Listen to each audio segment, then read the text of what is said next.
Fitch Ratings has warned that Nigeria's efforts to stabilize its economy could face significant challenges if it fails to meet its fiscal deficit reduction targets. The Global Credit Rating Agency noted that a larger than expected budget deficit in 2025 could lead to further naira depreciation, higher inflation, and increased borrowing costs, ultimately threatening the government's reform agenda. Now, Fitch said reducing the deficit in line with the MTEF would provide further credibility for the government's reform agenda. But if the deficit target is missed, it may increase economic pressures on the country. Joining me from Abuja, Nigeria is Dr. Samson Simon, Chief Economist, ARKK Economics Data Limited. Thank you so much, Dr. Simon, for joining us. Thank you for having me. Good morning, viewers. Okay, so Fitch Ratings warn Nigeria about a serious financial risk if it fails to reduce how much money it spends than it earns. So I'd like you to talk to us about the factors that may make fiscal deficit reduction impossible for Nigeria. Well, a lot of factors can fuel the inability of the Nigerian state to achieve its targeted fiscal deficits. I think by this 2025 budget is in the region of 13 trillion, and that's projected to be 3.87% of GDP. So a lot of factors can actually derail that. Some of the factors basically are around revenue generation. If you look at the 2025 budget is considering the tax reform to help it generate more revenue. If these particular tax reform bills are not passed, and we have seen threats to that because there are some pockets of opposition to the passage of these bills, that may affect the ability of the federal government to generate enough revenue for it to fund the budget. Another reason is that they're projecting that output, crude oil output, is supposed to increase to the extent of 2.06 million barrels per day, which we have not attained in recent times. So if they are not able to tackle oil theft, the vandalism of oil pipelines, and then investments coming into the sector, that will also derail the government's ability to make sure that it generates enough revenue for it to maintain the fiscal deficit or even do better than what it has projected. So basically, it's around revenue generation. Another angle to it is spending too. If they overspend, they're projecting 49.7 trillion. That's what is supposed to be spent for 2025. Perchance they spend beyond that, particularly when it comes to infrastructure, when it comes to capital projects, it may exceed the budgeted amount. That may also derail the ability of the state to hit the target, the deficit target it set for itself in the budget. Now, in Nigeria's 2024 budgets, the deficit was around 9.18 trillion. For the 2025 budget, as you rightly said, we're already looking at 13.8 trillion, representing 3.87% of the estimated GDP. Now, that doesn't even look like a government that really wants to narrow budget deficit in the first place. Or how do you see it? Or maybe it's inevitable? It is not actually inevitable. It is something that can actually be narrowed down. But I think we have a new government in power. We have a new set of people in power, and I believe they have so many things that they want to achieve. This is the second full budget that they'll be executing, the first being this year's budget, the second being next year, because 2023, they came somewhat in the middle of the year, around May ending or so. So I believe they are anxious, they are ambitious, they want to achieve a lot of things, but you also look at your ability to fund this budget. And our inability to fund our budgets for a while might have actually contributed to the high inflationary pressure we're seeing at the moment, despite the fact that the monetary authorities have embarked on hawkish stance. It has been aggressively hiking interest rates. We have not seen results because money supply is reaching unprecedented levels. And that's basically coming from the fiscal side. So the fiscal side and the monetary side might be working at cross purposes, and that will exacerbate the inflationary pressure. Even Fitch rather said that, larger than expected budget deficit in 2025 could lead to further naira depreciation, higher inflation, and increased borrowing costs. I'd like you to help us break that down so that people can have an understanding of the implication of what this budget deficit will mean for this new fiscal year. If the government is not able to hit that target or even outdo itself by performing beyond expectation, then there is the possibility of investors losing confidence in the Nigerian economy, and also that might dampen not only investor confidence, but the enthusiasm of creditors, and they become a bit skeptical to lend to the Nigerian state. And if they are skeptical to lend, that they will charge higher interest rates. And if there is no confidence in the Nigerian economy, that also will affect the currency, and the possibility of the currency getting devalued or depreciated because of market forces will be there. And then inflation will also be exacerbated when the currency is falling in value, because it's an egg and chicken situation. Both of them fuel each other. When you have high inflation, that diminishes the currency. When the currency depreciates in value, that also fuels inflation. So it's basically they're fueling each other, and on both counts, is really not good for the Nigerian economy. And when your deficits are ballooning, you struggle to service your debt. And when you're struggling to service your debt, that tightens the fiscal space for you, and that reduces your ability to get things done, and ultimately diminishes the confidence of everybody in the state. And that's not really good for the macroeconomic stability of the Nigerian state. So invariably, Dr. Simon, what you're saying is that if we look at the 2025 budgets and all the key assumptions and the projections and all, in terms of fixing the economy and implementing the economic reforms that this administration has brought on board, Nigerians should not be expecting anything good to come their way in 2025. Can we put it that way safely? I think that would be an exaggeration to say that we should not expect anything good. I think that would be quite a generalization that is not really correct. The government, to be fair to it, has been trying to do a lot of things. They have been trying to work on infrastructure. They have been trying to increase revenue. They have been trying to do a lot of good things. And even if you look at the monetary authorities, they have gone back to conventional monetary policy, because the unconventional method did not actually give us the result we were looking for under the last CBN governor. So I think kudos to them that they're doing some things right. But action, what really matters is actually the results. So far, we have not really seen the results. If you look at our inflation, is way above target. The ideal for Nigeria is 6.9%. We're doing 34.6. We projected 21% this year.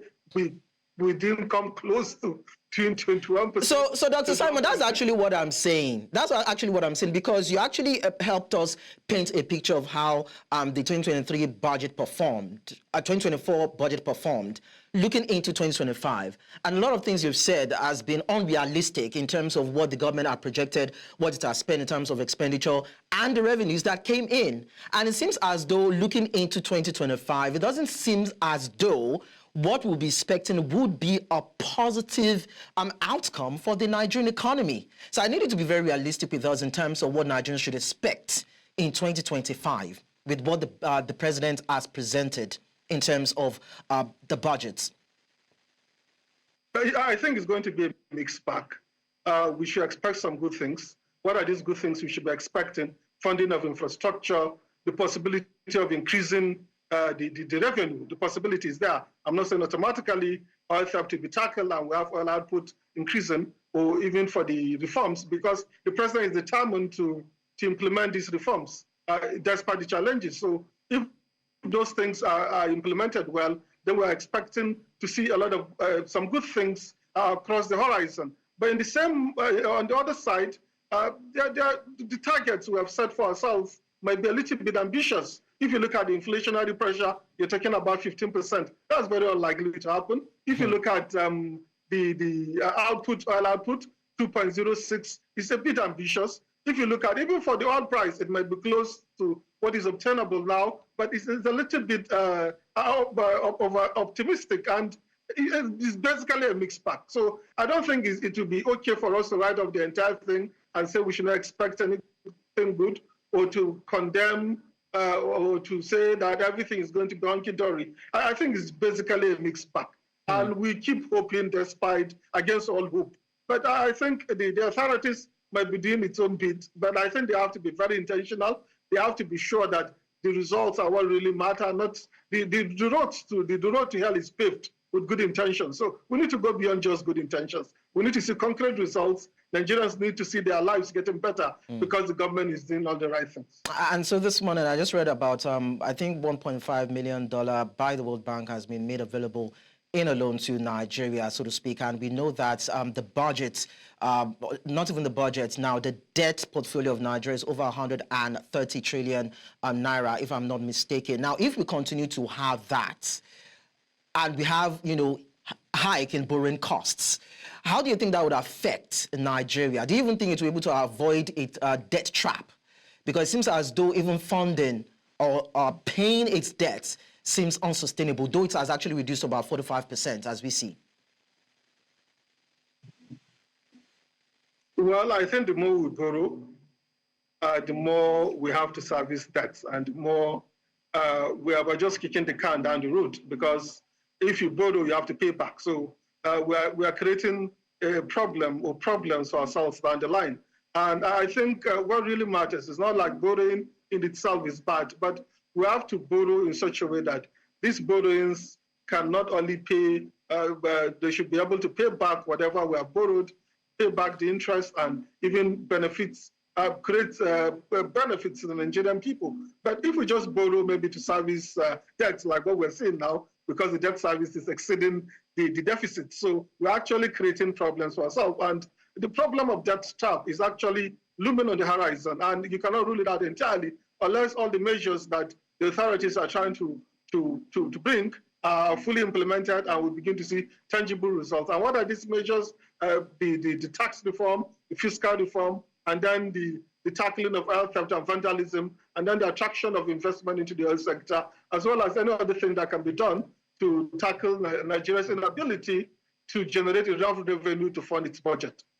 But there's been a lot of resistance as regards the tax reform bills. It seems it's been stepped down anyway, though the president has come out to say that it would fly, it will scale through. But you still see that bit of resistance from the northern region, and possibility of it even increasing to about, that's VAT now from 7.5% to about 10%, is also causing a huge problem between implementation and acceptance and what the overall benefits would be. Do you think that government can actually rely on these tax reforms to actually bridge the fiscal gap? Well, I think the reforms will help. Nobody is guaranteeing that they will give us all the desired results, and they'll be implemented in a way that is expecting to generate all the benefits. Nobody can guarantee that. But if I know President Bola Tinubu well, I think he's determined to have these laws passed, and I believe he'll do everything possible to have it passed. It may not be passed before the 1st of January, because the initial plan was for these reforms to be implemented on the 1st of January 2025. It may not happen, but I believe very soon it will happen. And then the resistance, I think, basically is around the derivation, not necessarily because the VAT rate is going to increase to 10%. I think it's basically around the derivation. And I think what Taiwo Oyedele and his team need to do is to enlighten people. Let people understand that it's not as bad as it seems. I think there is a lack of understanding. Maybe things are not explicitly stated. People feel it's only Lagos. If you look at majority of the companies that actually pay VAT, more than 50% of them are located in Lagos. So if you look at headquarters, it favors Lagos. Even if you look at consumption, it may not be more than 50% for Lagos, but it still favors Lagos. But there's a good side to the derivation too, because you're trying to reward people that bring to the table. And I think that will incentivize everybody to try to bring more to the table, because as you bring more, you are going to expect more. And I think it's really not really bad. But I know as a leader, you're responsible not only for people that bring more to the table. We're responsible for everybody, and you're supposed to ensure that everybody's carried along, whether a particular section of the country brings a lot to the table or not. Okay, let's go back to the issue around assumptions with the oil sector. Now, Fitch estimated $70 per barrel and 1.77 million per barrel per day. Of course, we understand that the government talked about 2.06 million barrels per day, and of course, pegged the price at $75 per barrel. And some of our guests have even come on the show to say that, hey, it should even be pegged around $67 per barrel. But I'd like to find out from you what your realistic assumptions would be now when you look at Nigeria's revenue and its expenditure. I think by pegging it at 75, we might be too ambitious and we may be over optimistic when it comes to the oil price. And I think it's better when we play it safe, because when you exaggerate what the outcome of a particular parameter is, and then that actually falls short of this target, that will compound the problem. So it's better you play it safe and pick a parameter that you know is guaranteed to be achieved to a very large extent. And if you do that, then you're going to be surprised in a pleasant way, because if the prices go beyond what you had projected, then you have more revenue than you had expected, and that gives you a better outlook, and maintains you or keeps you in a better position to tackle the problems or the spending that you might have projected. But when you project a value that might be very difficult to attain, and then if it's not attained, that means you're going to make the deficits to be worse. If you look at the 2024 budget, the projected deficit of 3.6, I think around August or so this year, it had climbed to twice that and probably getting worse. So we need to be careful. We know we want to achieve the authorities want to achieve a lot. They have a lot of things that they want to get done, but you should stay grounded. You should make sure that all the projections, all the forecasts are all grounded in reality. And that's the only way that you can guarantee a very good budget. Okay, Dr. Simon, now economists have said that diversification can help close the gap between government revenue and spending. But does it seem as though the Nigerian government is fully committed to economic diversification? Well, we have been paying lip service to diversification. I think for eons now, we have been saying diversify, diversify. I cannot think of any government that has come and has not sounded like a broken record when it comes to diversification of the Nigerian economy. But by the way, the diversification we're talking about is around revenue. For the Nigerian economy as a whole is highly diversified, because the mindset that people have is that oil is a large chunk of the Nigerian economy. It is not. It's less than 10% of our GDP. So if you look at the GDP, it's largely diversified. You may say, all right, the services dominate, but it's not only one part of service or services sector that actually dominates. So the GDP is diversified. The problem is revenue. We are over-reliant on oil for our revenue and our foreign exchange earnings. So that's where the problem is. And if you look at for revenue, we need to do more when it comes to tax revenue. And that's why we need these reforms. And we don't just need excellent reforms on paper. We need reforms that are implementable. We need reforms that can guarantee results. And I think the Taiwo Daily Committee might have done well in terms of crafting the laws or the reforms. But we are yet to see the implementation, because that might be a problem. Even if it is passed, even if the president has his way, how shall we that it will be effectively implemented? We have seen the PIA. It was so much hyped. It was passed. And there's technically hardly anything to show for it. If you look at the Steve Orasanya report, how sure are we that these reforms proposed by the Taiwo Daily Committee will not be any different from these other ones? And then if you look at, in terms of our foreign exchange earnings, we are over-reliant on crude oil, and that's because of our inability to export. If you look at our MSMEs, they are the major problem. They are punching below their weight. They contribute something in the region of 50% of GDP. When it comes to export, they contribute maybe something in the region of 6%. Juxtapose that with China. The MSMEs in China contribute something in the region of 65% to GDP. But when it comes to export, they even punch above their weight. They're doing something in the region of 70%. So that means our MSMEs are not exporting, and we need to stimulate that. We should not just look at the bigger farms, the Dangotes and the NNPCs and so on. We need to stimulate other businesses. We need to encourage, we need to boost and incentivize the ability to export. We have been doing some things actually to incentivize them, but those things have not been effective. And insanity is doing the same thing and expecting a different result. So if we have incentivized in the past and we're not seeing results, we need to do things differently to stimulate this export so that we'll not be too reliant on crude oil for export. Permit me to ask, how differently, when you say things should be done differently? Because I remember the Finance Minister, Wale Edun, so many times I'd come out to say that, you see, the federal government has rolled out several intervention plans for the MSMEs in terms of cash grants, funds, you know, so many things. So why is it that we're not seeing these measures change or transform the narrative around the small-scale businesses in the country? What are the other things that should be done or considered in this regards? I think what the minister said is exactly the problem. Throwing money at the problem does not solve the problem. We should stop throwing money at the problems. We have to be very intentional. We have to be targeted. We really need to understand the problems. All right, if MSMEs are underperforming when it comes to export, what exactly is the problems? We really need to understand where the problems are. And then we should tackle the problems from there. Sometimes it may not be funding. Sometimes it goes beyond that. It may be maybe because of training. Some of these entrepreneurs do not really understand what it takes to export, and maybe they need to be enlightened. We need to really understand. We need to conduct research to really understand where exactly the problems are.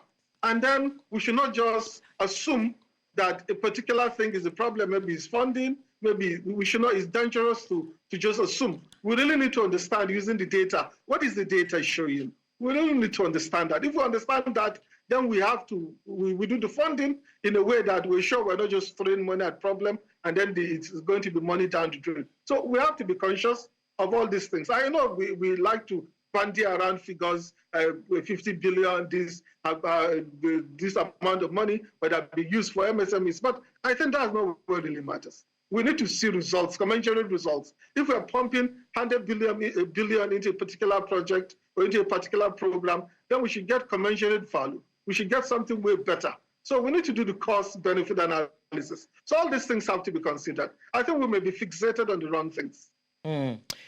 Quite big, I must say, the things that the Nigerian government will have to do if it hopes to get it right in terms of the economy in 2025. Very pivotal, I must say, for the businesses or the business ecosystem if you're hoping to see growth, of course, in the sector. Dr. Samson Simon, Chief Economist, ARKK Economics and Data Limited, thank you so much for sharing your profound thoughts with us on the show. Thank you for having me.